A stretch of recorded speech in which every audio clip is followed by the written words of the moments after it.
Bonsoir et bienvenue à tous, chers abonnés et chers téléspectateurs, sur votre chaîne préférée, Cameroun Info 237.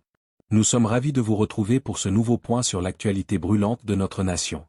Le titre de notre émission de ce soir en dit long, arrestation de Ferdinand Ngo, l'heure est grave, un soutien de Biya fait le pas. Accrochez-vous, car le sérail est en ébullition. Dans quelques instants, nous allons décortiquer pour vous les rumeurs persistantes et les tensions qui secouent le sommet de l'État à Yaoundé.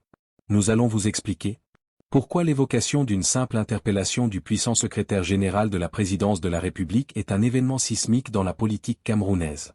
Qui est ce soutien clé du président Biya qui aurait fait un pas retentissant, et quelles sont les conséquences réelles de cette prise de position sur les jeux d'influence au palais? Et surtout, quel est l'impact concret de ce climat d'incertitude sur la vie des citoyens, sur l'économie et sur l'avenir de la gouvernance? Mais avant de plonger au cœur de ce sujet explosif, nous avons un petit service à vous demander. Si notre travail d'analyse et de décryptage vous est utile, donnez-nous un pouce bleu amical pour encourager notre équipe. Et si ce n'est pas encore fait, abonnez-vous à Cameroun Info 237 et activez la cloche de notification pour rester scotché des mises à jour en direct de l'actualité brûlante du pays. Ensemble, continuons à informer et à éclairer. Lancement du reportage. Yaoundé, la capitale politique camerounaise, a été secouée ces derniers temps par une rumeur persistante et explosive. Celle d'une possible interpellation de Ferdinand Ngo, le très puissant ministre d'État, secrétaire général de la présidence de la République, SGPR, figure clé du régime de Paul Biya. Si l'information n'a fait l'objet d'aucune confirmation officielle à l'heure où nous écrivons, son simple écho a suffi à plonger le sérail dans une atmosphère de tension palpable, révélant la fragilité et la complexité des équilibres de pouvoir au sommet de l'État. Le poids d'une rumeur, pourquoi Ngo est-il si central? Ferdinand Ngo n'est pas un simple collaborateur. Depuis sa nomination en 2011, il est l'un des hommes les plus influents du Cameroun, jouissant d'une délégation de signature presque illimitée du chef de l'État. Il est, en substance, le véritable vice-président de l'administration, contrôlant le flux des dossiers et des nominations, et assurant la liaison directe entre le président Paul Biya et le reste de l'appareil gouvernemental. L'heure est grave dans la mesure où toute rumeur impliquant une personnalité de ce calibre touche directement au cœur de la stabilité institutionnelle. Cela soulève immédiatement des questions cruciales. Impact sur la gouvernance, qui prend les décisions si l'homme qui détient la délégation de signature est mis à l'écart? Cela paralyse-t-il l'administration? Signe d'une épuration? Une telle action, si elle était avérée, pourrait signaler une nouvelle phase de l'opération Épervier ou une réorganisation interne majeure orchestrée par le chef de l'État pour préparer l'avenir, ou pour écarter des figures devenues trop encombrantes.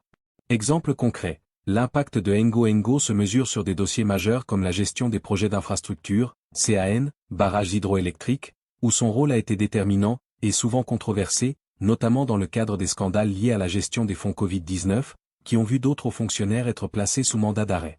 La réaction clé, le pas d'un soutien de Biya.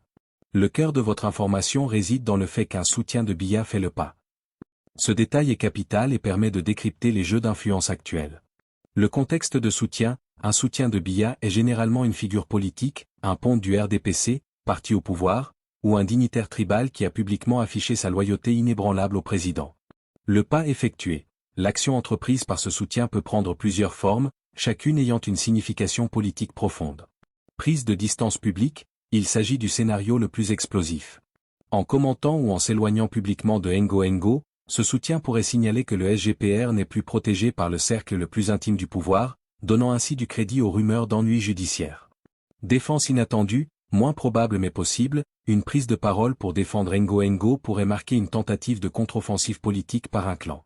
Positionnement pour la succession. Le plus souvent, un tel pas est une manœuvre pour se démarquer et se positionner avantageusement en vue de l'après-Biya, en envoyant un signal fort aux éventuels successeurs, je ne suis pas solidaire des figures sous le coup de la justice.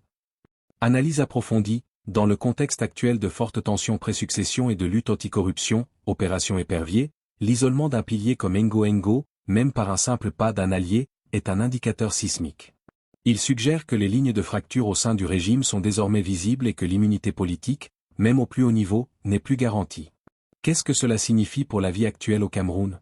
Cette affaire, qu'elle soit vraie ou qu'elle ne soit qu'une rumeur bien orchestrée, a des répercussions directes sur le quotidien des Camerounais.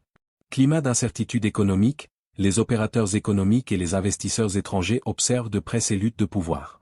L'incertitude au sommet de l'État peut entraîner un ralentissement de la prise de décision sur les grands projets publics, affectant l'emploi et l'activité économique. Perception de la justice. Si un tel baron du régime devait être inquiété, cela renforcerait la crédibilité de la lutte anticorruption aux yeux de l'opinion publique, qui réclame depuis longtemps plus de transparence et d'égalité devant la loi, y compris pour les élites.